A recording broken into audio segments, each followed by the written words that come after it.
जय हिंद दोस्तों, देखिए हम लोग आज एक नया टॉपिक को विद्युत धारा यानी इलेक्ट्रिक करंट। तो सबसे पहले ये समझना चाहिए कि धारा किसे कहते हैं। किसी भी चीज का अचानक फ्लो हो जाना धारा कहलाता है। यदि पानी फेंक दिए तो जल धारा, दूध फेंक दिए तो दूध की धारा। आप सुनते होंगे धारा प्रवाह, अंग्रेजी खटाखट अंग्रेजी बोलने लगे तो अंग्रेजी की धारा हो गई। यानी विद्युत धारा तब क्या है, यानी इलेक्ट्रिक करंट, इलेक्ट्रॉन का धड़ाधड़ बहने लगना विद्युत धारा के नाम से जाना जाता है। यानी flow of electron is known as current. अब इलेक्ट्रॉन का बहना क्या कहलाता है, करंट कहलाता है। कितना इलेक्ट्रॉन बहना चाहिए, एक इलेक्ट्रॉन फेंक दिए तो नहीं कहलाएगा धारा। धारा के लिए बहुत सारा होना चाहिए, तो कितना होना चाहिए इसके बारे में हम लोग समझते हैं। देखिए धारा को हम लोग नापते हैं एम्पियर में। धारा यानी एम्पियर में करंट को नापते हैं। एक एम्पियर जो होता है वो कितना होता है, 625 पे 0 ऐसे लिख दीजिएगा और इसमें 15 तो 0 ऐसे लगा दीजिएगा।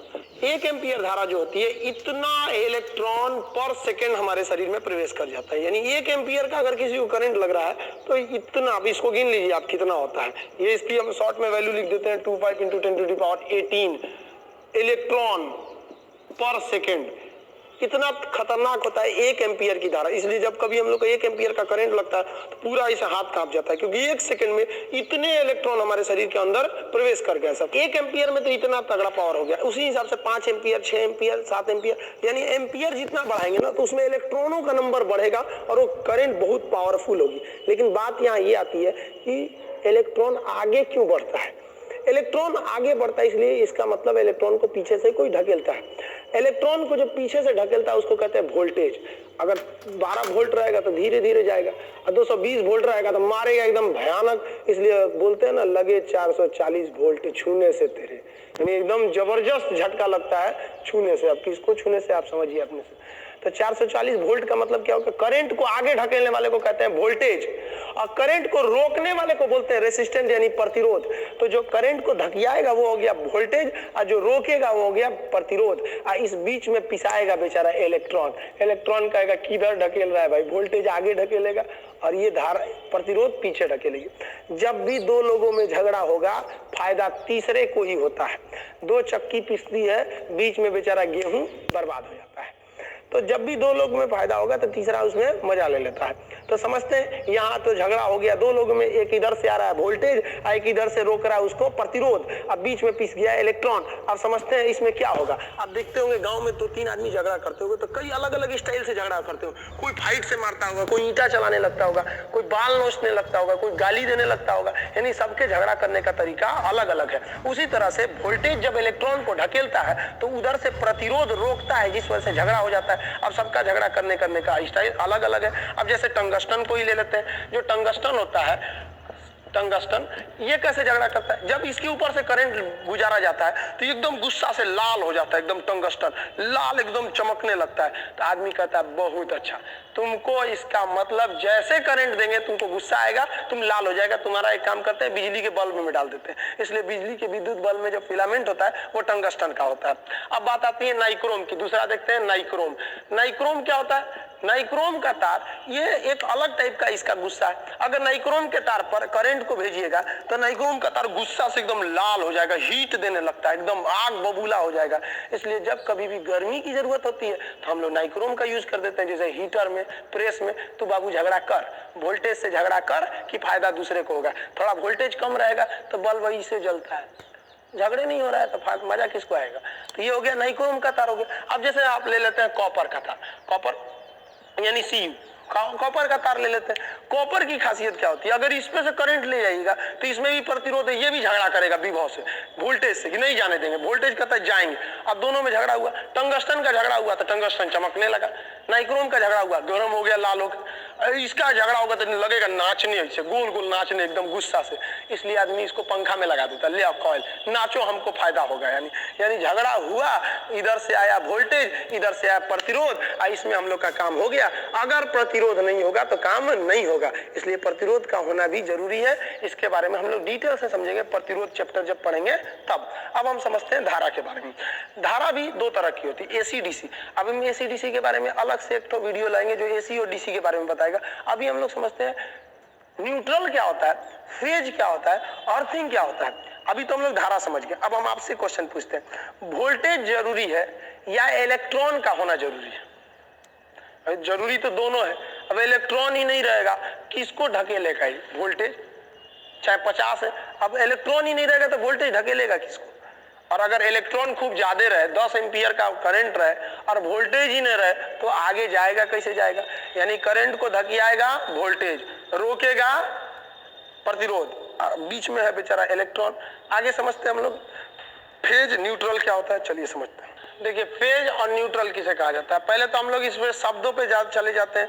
फेज तार को हम लोग लाइव वायर कहते हैं, जिंदा तार कहते हैं, या फिर गर्म तार के नाम से जानते हैं। न्यूट्रल वायर को हम काले रंग का दिखा देते हैं, इसको हम लोग ठंडा तार के नाम से जानते हैं। फेज और न्यूट्रल होता क्या है समझिए। करंट की एक खासियत है कि अगर करंट जाएगा इधर से और अगर इसको लौटने का रास्ता नहीं मिला ना तो उधर झगड़ा नहीं करेगा, उधर कोई काम नहीं कर सकता है अगर करंट को लौटने का रास्ता नहीं मिला तो।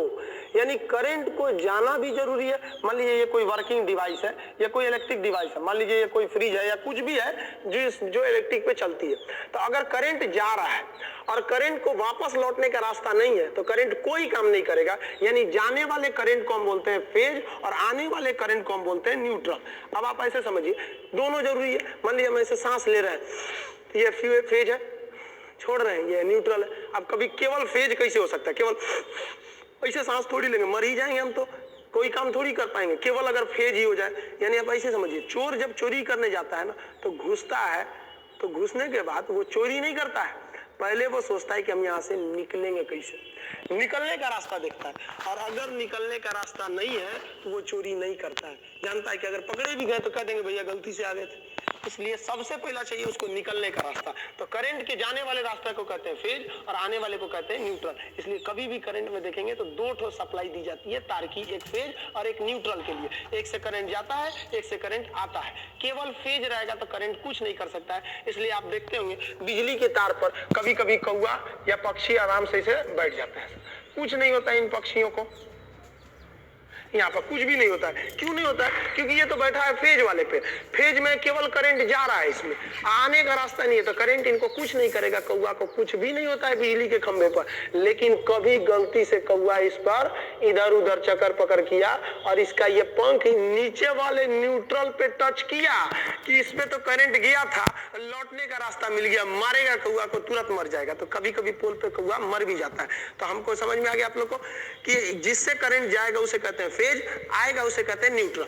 देखिए फेज के लिए लाल रंग का तार दिया जाता है शायद, ताकि आपको अच्छे से समझ में आए। न्यूट्रल के लिए कोई लोग नीला दे देते हैं, पीला दे देते हैं, काला दे देते हैं। न्यूट्रल के लिए ज्यादातर काला ही दिया जाता है, जबकि फेज के लिए लाल दिया जाता है, ताकि बिजली मिस्त्री को समझने में किसी भी प्रकार की परेशानी नहीं आए। तो फेज हो गया, न्यूट्रल हो गया। अब हम समझते हैं कि अर्थिंग क्या चीज होता है। अर्थिंग वायर के बारे में हम लोग डिटेल से समझते हैं। अर्थिंग वायर हमेशा ग्रीन कलर का होता है और इसे किसी भी प्लग सॉकेट में सबसे ऊपर दिया जाता है और ये सबसे मोटा और सबसे बड़ा होता है। क्यों होता है समझिए, इसमें से फेज जा रहा है, लौट के आ रहा है न्यूट्रल। अगर गलती से फेज और न्यूट्रल के बीच में कहीं पर कहीं लीकेज या कटा पीटा हो जाए, मशीन थोड़ा कट जाए, तो फेज का रास्ता यहाँ से भी टच कर सकता है, फेज यहाँ से भी टच कर सकता है और हम इस मशीन को छुएंगे तो हम बन जाएंगे न्यूट्रल, क्योंकि फेज आया है इस मशीन में और फेज यहाँ से जा रहा है न्यूट्रल से, किंतु यहाँ पे क्या है, लीकेज है। इसलिए जब हम कभी इस मशीन को टच करेंगे तो करंट मार देगा। कभी कभी किसी मशीन को छूने पे करंट मार देता है। बिजली मिस्त्री आता है वो करंट को ऐसे, तार को ऐसे छू लेता है, पकड़ लेता है, कहता है कि हमको मत टच करना, क्योंकि वो जानता है कि जिस तार को वो छू रहा है वो क्या है, फेज है। और फेज इसके बॉडी में, वो चप्पल उतार के चप्पल पर खड़ा हो जाता है, जानता है कि न्यूट्रल तो रास्ता है ही नहीं इसको लौटने का, तो हमको करंट कैसे मारेगा। लेकिन अगर आप उसको टच कर जाते हैं तो वो होता फेज और आप बन जाएंगे न्यूट्रल। अब आपको भी मारेगा, उसको भी मारेगा। सेम कंडीशन यहाँ पे भी होता है। क्या होता है कि मान लीजिए यहाँ से फेज गया और ये रास्ते से लौट रहा था, यानी ये न्यूट्रल था, लेकिन यहाँ कहीं लीकेज के कारण ये बॉडी से टच हो गया, ये मशीन यानी फ्रिज है।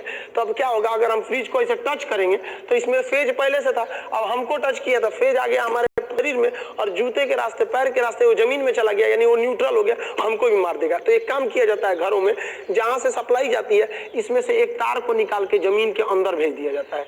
जमीन के अंदर भेजने से क्या होता है कि यहाँ से आया फेज और जाना था न्यूट्रल का, जो एक्स्ट्रा करंट बाहर आया वो इस